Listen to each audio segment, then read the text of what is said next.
ajanony ny fanahiny eo am-pelatanan'Andriamanitra zany.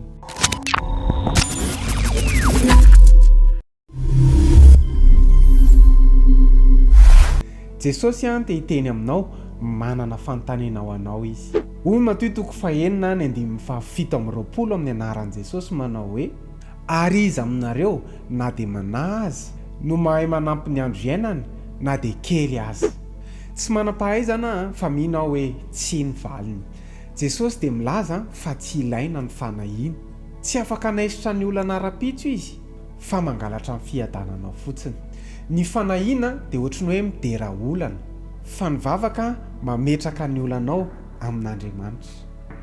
Ny fanahiana dia firesahana amin'ny tena manokana izay tsy hay ny manova azy. Ny vavaka dia fifandraisana amin'Andriamanitra amin'ny zavatra izay hainy ny manova azy. Ny Filipiana toko 4:1 dia milaza hoe aiza manahy na inona faoka ny fivavahana sy ny fisaorana ary ny fifonana no entinareo manambara ny fangatahanareo amin'Andriamanitra amin'ny zavatra rehetra.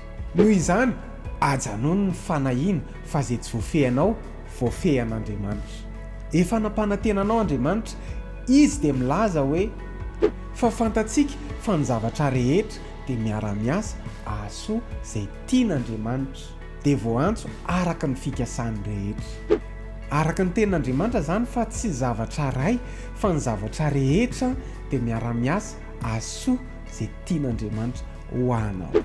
Noho izany ajanony ny fanahiana. Afaka soratanao ve eo amin'ny commentaire hoe tsy atahotra, tsy anahy, feo foana ny herinao Andriamanitra. Misaotra anao nanaraka ny vidéo hatramin'ny farany dia raha nafinaritra anao ny vidéo dia aiza misalasala, milike, micommente, mipartager any amin'izay namanao tianao ahita an'izao vidéo zao. Dia raha mbola tsy abonné amin'ny page ianao dia manasa anao s'abonner amin'ny page na amin'ny Facebook na amin'ny TikTok na amin'ny Instagram na amin'ny YouTube. Tahina mihoatra daholo tompo.